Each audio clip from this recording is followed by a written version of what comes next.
everybody, welcome back. It's your girl Mango Kush, and today on the show we have Chef Kitura. I'm super excited. She's definitely brought some samples for us today. And great. she also brought her book, which we're going to get into, and it has recipes in it. So all you people who can cook, this is your time to shine. You need to pay attention, get your notebook out. We're going to do this. So the first question I want to ask is, how did this even get started? How did me? When did you first realize, oh my gosh, I'm going to be a cook and I'm going to be a good one? Well, let me tell you, my love for cooking came from my grandmother. Mm-hmm. However, I was kind of in the corporate world for a long time. I had just dibbled and dabbled here and there. Started catering. Okay. And the lovely pandemic hit. Oh, yeah. And so I pulled the trigger. I said, I'm not doing corporate anymore. So I've been full-fledged doing my private chef experiences and full-service catering. I love that. So this is probably an off question, but what exactly do you do in the corporate world? Because I work in a corporate world sometimes, and I want to just push it. Yeah, so I was an executive assistant. I feel like this is my sign to just leave. I was given several signs over the course of the years. Okay. People have been telling me for years, you should, start doing this on your own. And I'm like, that comfort level, yeah. Right? That comfort of being in corporate and that steady paycheck. So from catering, you went on to become a private chef, correct? Correct. So what was that transition like? Because I'm sure it's a huge difference. No, but a lot of my catering experiences, it was, get there, set up larger scale. Yeah. Right?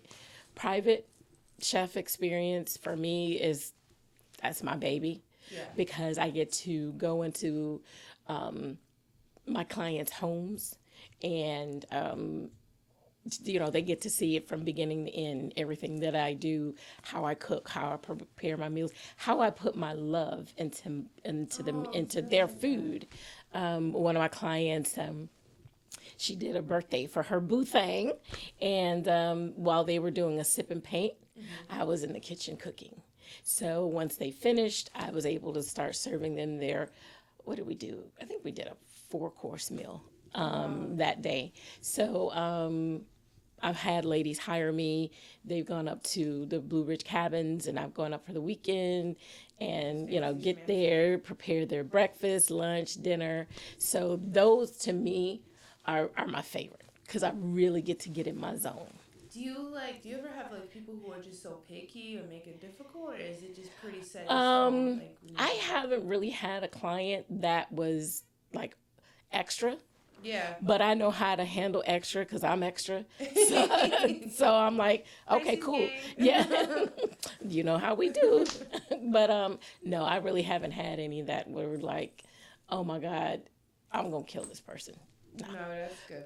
Yeah. So what is probably I want to know, what is the most exotic food request you've had? Do you have anything that's just No, nothing exotic. Nothing exotic. And I won't even call it exotic, but it's definitely one of those that it's time consuming. It's either my oxtails or my beef short ribs. Because those my beef short ribs, I have my own rub for that I created. Baby, I'm working on that. You're working on your seasoning? I have 5 seasonings that I'm working on. So I'll have an entire line. My goal is October. October for release. Yeah. My goal is October. So, I gotta get focused, put my head down and make it happen. So you're like beef short ribs. I'm like, that sounds like something I would like. They're amazing. Have you ever been hired so do you have first let me say, do you have a menu you have for them beforehand, or do they just make requests? So there's 2 options. Well, my product line, all about the minis. Mm-hmm. bite-sized flavor on the go, tapas style food. So I have salmon sliders, Philly cheesesteak sliders, chicken and waffle minis, mac and cheese muffins. Stop. What? Mac and cheese muffins? Yeah, so my mac and cheese muffins, it's my mac and cheese, and I prepare it in a muffin pan. And I started doing that. That's actually how I got the whole small bites thing going. All about the minis? Yeah, so I, doing my catering, and I made like 2 full pans of mac and cheese. And it was for, I think it was 80 guests. And they said they ran out, and I'm like, there is no way. Oh, I'll run a whole pan out by myself. So I'm like, yeah. Not the deep dish. What you typically use as a steam pan. Mm-hmm.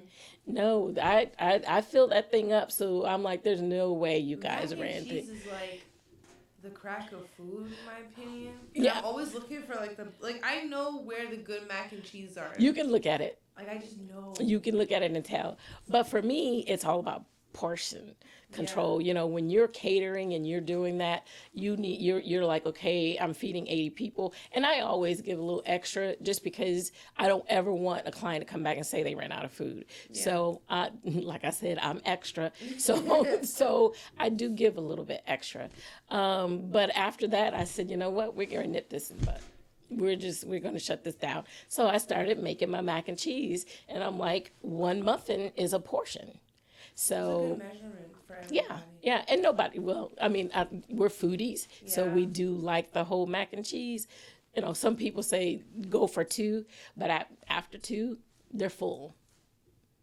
I'd be getting 1 cheese. I don't know about that. She's like, I don't know. I might just go ahead and go in. 6 of them. Let me get that 6-pack of them mac and cheese. Mac and cheese muffins. So you have your my minis dish and your minis. And then so I have the all about the minis, and then I have my full service catering. With the full service catering, clients will typically tell me what they want. They kind of know what proteins that they're looking for, and then I go from there. I'll create a menu, and then we'll work together, and they'll say, I'll send them a quote with some options, and they'll say, yep, I like these 2, I want this starch, I want this vegetable, and then we go from there. Oh my God, I want you to cater my life now. Private chef my life. I do prepared meals too. Oh my God. So you have vegan options as well? I don't have vegan, I do vegetarian. I am actually working on vegan. But whenever I get into something, I make sure that if I'm going to do it, I'm going to do it correctly. Yeah. And I know vegan is very specific. Yeah, it's super picky. So you've got to, I'm not vegan. Yeah. She's like, she said, don't worry about it. For the 3 vegans in my life, maybe. Yeah, I'll do vegetarian, but vegan, I've only had 1 client that was vegan. And after that, I said, if I'm going to launch into this, I'm going to make sure I take my time to do my due diligence and do my research and make sure I do it correctly. Vegans are picky. Yeah. Yep. So have you ever felt like, okay, so sometimes people say like, good food can change your life. It can. Have you ever had someone that you just like, they bit into your food and you just knew on their face it was over? Like whatever they were eating before, they were mad that they were eating it, like wasting their. Let me tell you, I have clients that, case in point, I had to do a brunch a couple weekends ago, and it was for a graduation brunch. And so this was on a Saturday. That Monday, one of the guests that was there went to my website and did a request. They're like, your food was so amazing. And I did, the sliders and stuff like that. But, that made me feel good. And those are things to where I'm like, yeah, this is so me. Like, this is why I'm doing it. Yep, absolutely. And you said originally you were inspired by your grandmother. Yes. And I'm assuming she inspired you to write your book. Write my book. To say Grandma's Hands. Yes. Let me know more about this book. So, as I stated, I got my love for cooking from my grandmother. And I originally was going to do the book specifically about her, write short stories and recipes. And the more I started doing it, I said, well, my mom's a grandmother. She might feel some sort of way if I don't include her in this book. And I do. There's some of my mom's recipes that I'm like, I want to put in the book. What's your favorite? What's my favorite? My favorite recipe in here is probably, it's simple, but it's my grandmother's 7-layer salad. Okay, I saw that and I was trying to go to that page to see what was in it because I was like, ooh, 7-layer salad. And so I don't do it the traditional way. Most people use like a romaine or iceberg, but iceberg lettuce, it's just a waste of energy. There's absolutely there's no nutritional value. Is that the one that they say is like fake, like government grown? No, it's not. It's not fake, but Like there's broccoli? no nutritional value in it. It's your Really? typical head of lettuce. That's your iceberg lettuce. So for me, I'll do a spinach, and I love arugula. So I'll do a spinach and arugula blend, and then add the rest of the ingredients. Look, I'm all down here, and I'm like, well, that was my grandmother's recipe, so it's going to be towards the front, and I should know where it is, but I don't. So we're gonna. I'm just nosy. I'm like, what's in 7-layer That's okay. salad? Yep, there it is. So let's see. I've got baby spinach, arugula, boiled eggs, tomatoes, red onions, frozen peas, thawed, of course, bacon, shredded cheddar cheese, mayo, sour cream. I do put some basil in there sometimes just to give it a little kick, and then use salt and pepper to taste. Where can they actually? Where can everyone purchase it? So this book, you can go online. You go to well, you can go to my website, which is allabouttheminis.com, and there's an option to purchase there, or you can go to Linktree, www.linktr.ee/Chef Kitura, and purchase it there. But the easiest way is travel down to allabouttheminis.com. All about the minis. So yeah, I got to tell you about how I came up with the name. Yes. So, as I stated, I did the mac and cheese muffins, right? So everybody was, giving their 2 cents, muffins, etc. And then, but to have it, XTRA or something like that. And I'm like, okay. So I'm like, no, I want something that's going to grab somebody's attention. You want that in order for it's marketing, right? So I started going through my head, and I started thinking about my favorite movies. So I kept thinking, I'm like, well, Meet Joe Black or something. I'm like, no, that's not gonna work. I said all about the Benjamins, and I said, there it is, all about the minis, and that's how that name was birthed. So your minis are probably more popular, with people. Yes. I like that too, because you can try everything without getting full, and it's mini. Yeah. And even though I say bite-sized flavor on the go, they're very filling. I give my clients what I expect when I go eat. I'm a foodie. Yeah. I am a foodie, so I have been places and they've had salmon sliders, and they've got this little piece of. Oh, I get so mad. And I'm just like, what is this? This is not even 4 ounces. What? 12. What is this? Something. So I give you have a nice brioche bun, which is thick, and then I toast that bun, and then I put arugula on there, and I have my aioli sauce that I make. You make an aioli sauce? I do. Is that also being put out in the shelves? I don't know about that. Why? I gotta take it. I will eventually. So I do get into sauces. I'm big on sauces. So, but I wanted to start with the seasonings first. But eventually, I will probably come out with my own sauces. I'm gonna be looking for them. I'm gonna be I'm gonna let you know. Target looking for these sauces. I'm a big seasoner. Yeah. Well, see, here's my thing.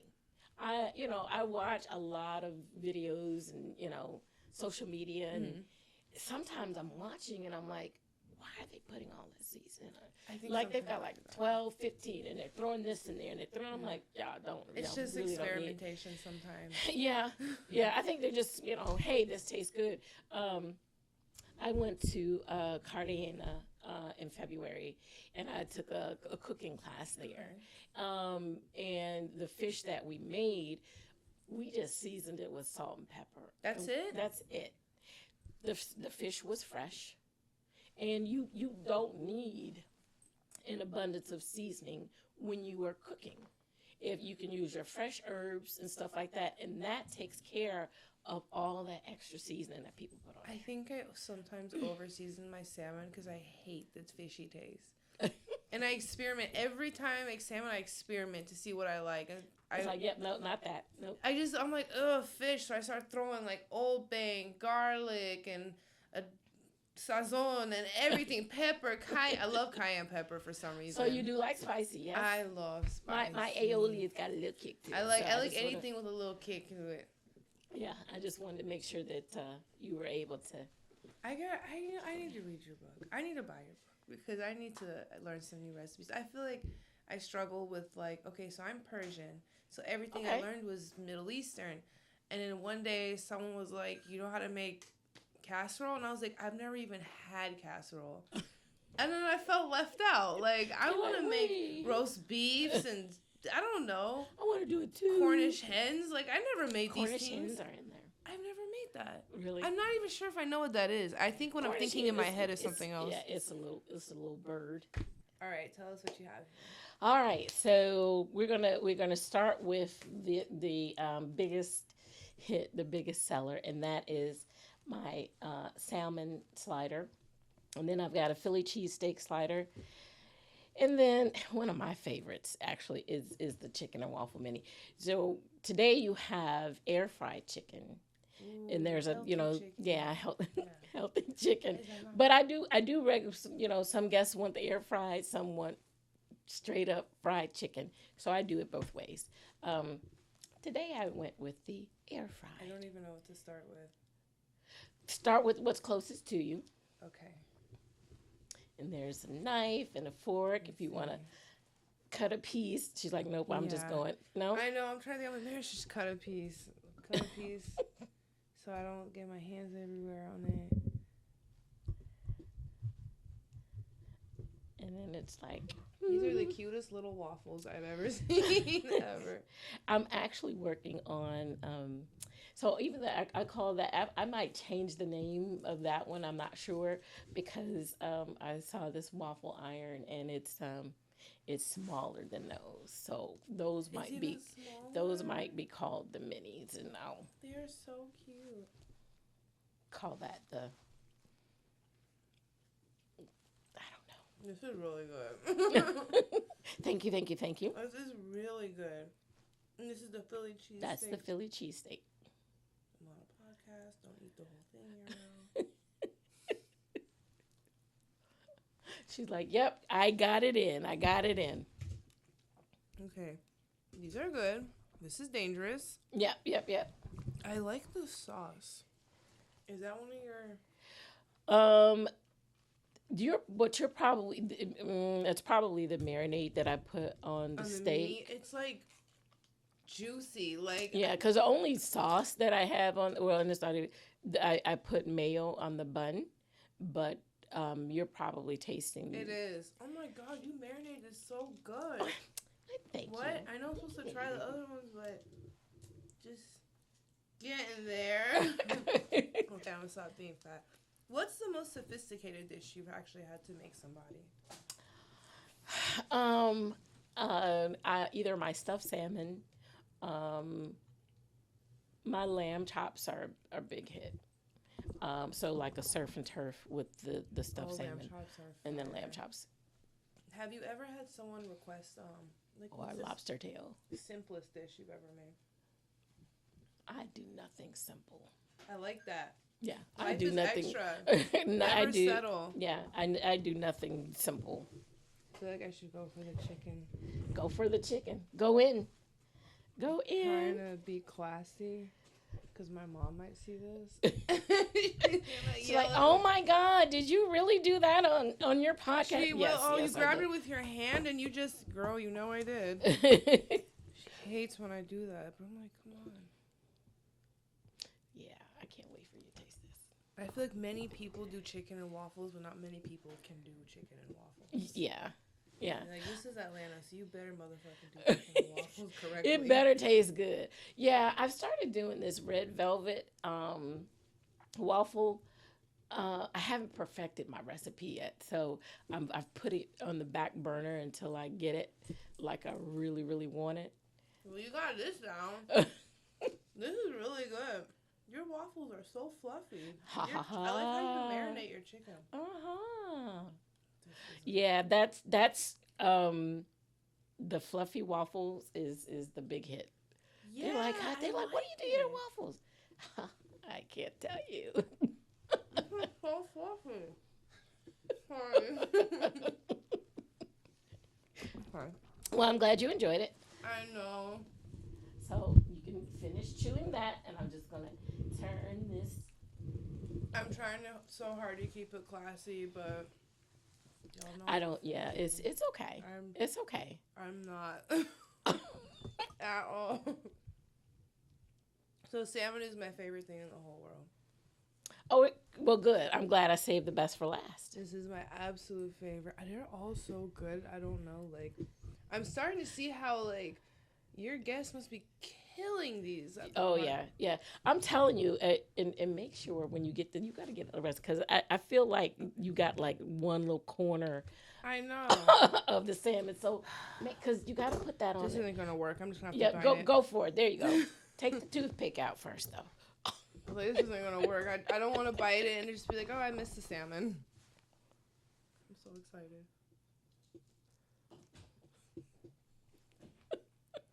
Oh, this is fire. See all the salmon feathers. You see how moist that is? It just like falls apart. Would you like to try? She's like, yeah. Yes, girl. I don't want to, This needs to... We need to turn this into a cooking show. I can. Yeah. You want me to right now? We can make this a moment. I can go grab a piece of it. You can try one. You can use that. Yeah. Let's make this a moment. I'll have to cut that other slider. I know. I'm sorry. I was like, the other salmon slider. Try the salmon with it, is it? Can I try just this by itself? Absolutely. This is amazing. It has like a kick to it, That's the aioli. Well, I take that back. It's my seasoning that I put on the salmon, and then but the sauce is the aioli. I like the sauce. It does have that kick. Mm-hmm. I'm buying the sauce when you drop it. It's over. Like, this is really good. Thank you. Yeah, I definitely over-seasoned my salmon. I'm upset right now. I'm like, because it's like perfectly seasoned, but and then I got myself dirty. That's okay. And it's like, it doesn't have so much on it, but I don't taste the fishy taste.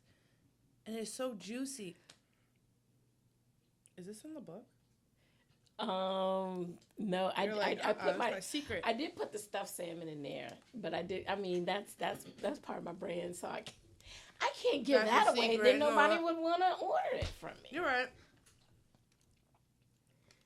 I'm definitely gonna make stuff happen. Thank you. It's good.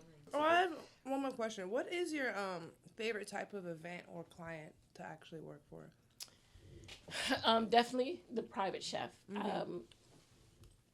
It's one of those things to where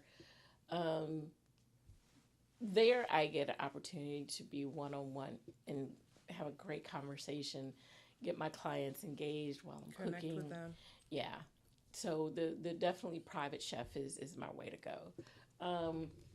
Because then it's like no limit. Mm-hmm. I've got free reign to where when I'm catering, right, you've got a mass of people. I've got anywhere from 30 guests or it's impersonal. I catered Easter service once at my church. I had to prepare for 300 people. How long did that was take? Brutal. That was brutal. It took me 2 days. Yeah, I think I cooked for like 2 days straight. But you have to prepare a specific way. You don't want, some people don't like salt, so you don't want to make it bland. Yeah. But you don't want it. So there's different factors when you're preparing for a lot of guests. When you have that private, intimate, I ask them a lot of specific questions. So, do you like spicy? Do you have any allergies? Yeah. And I do that with the larger scale, but when you're doing the private, you can get more intimate with it, and you like. And that's probably a lot better. And you get to know your client too. Absolutely. They're they're definitely gonna call you back. I want you to cater. I don't even know. She's like, I don't know what, but something. I'll figure it out. Like, I don't know what it is, but I'll figure it out. Well, that makes me feel good. Yeah, I'll find something to do. Like, I know somebody. So I see a shirt over there. Actually. Yes. So I have two. Well, this one says, "I am your ace." Author, chef, and entrepreneur. She better. I love that. Okay, you better let him know. Triple threat. Right. I am your ace, and like for me, I'm gonna be my best marketing person, my best billboard. When people see me, I want to. You wear everybody else's brand. You sure enough gonna wear your own brand. You got to. I am your ace, and then. I'm not getting ready to flash y'all or anything, but let the this is probably one of my favorites. I did have this one created. Oh, beautiful. Yep, and then here I have author, chef, and entrepreneur, along with all of the positive leader, educator, work. Yes, focus. We got excited. Confident, proud, enlightened. boom, yes. Strong, dope, blessed. Oh my God, I love it. I would wear a shirt like that. They better know. Confident. Bam. Confident. I like food. You better recognize. Put that S up on my chest. Period. Booyah. So I've got a lot of things that I'm working on, and I'm making sure that I'm pacing myself so that as each thing, like I had a book launch. I need to do another book signing. It's time for me to get back out there. I literally just got these last week from my vendor. I'm working with her, trying to figure out, because I want to be able to, I'm going to put some of the stuff on aprons so anybody can buy it. Oh, aprons. That's a good idea. I have another design that's really fire, and it's not it's not specific to me.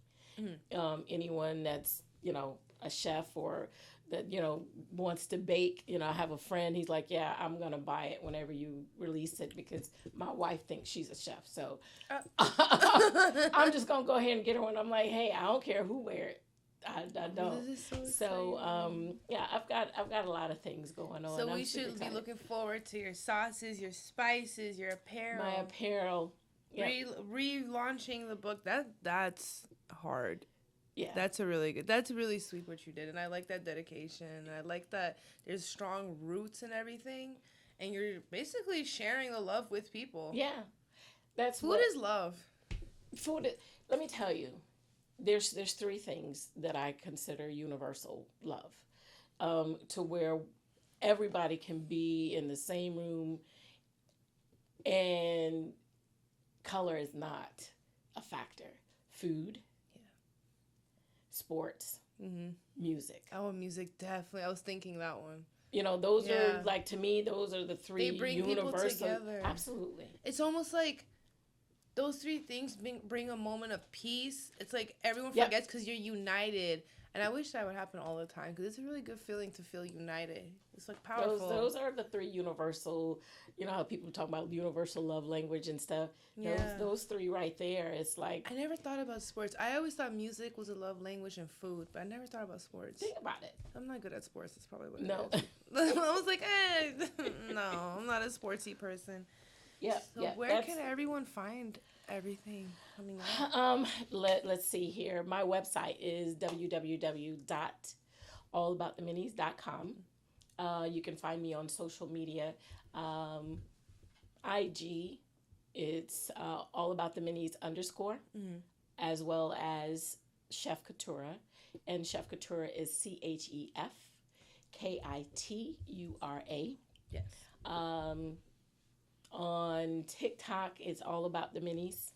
What else? Facebook, all about the minis. I love the all about Twitter, the minis. I'm not. I think it might be Chef Kitura.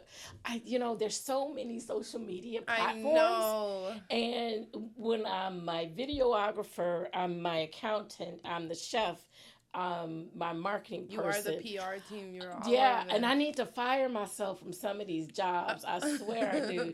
Because, when you start doing too many, Yeah. something suffers.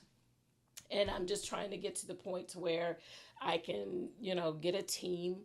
And I always tell people, you gotta, everybody has what they call a circle. I've got my circle of friends. But I that corner, who's in your corner talking about sports, boxing. When you were boxing, you've got your core folks right there that push you and keep you going. So I need that team to be in my corner so we can launch this thing and be fire. Oh my gosh. I love this.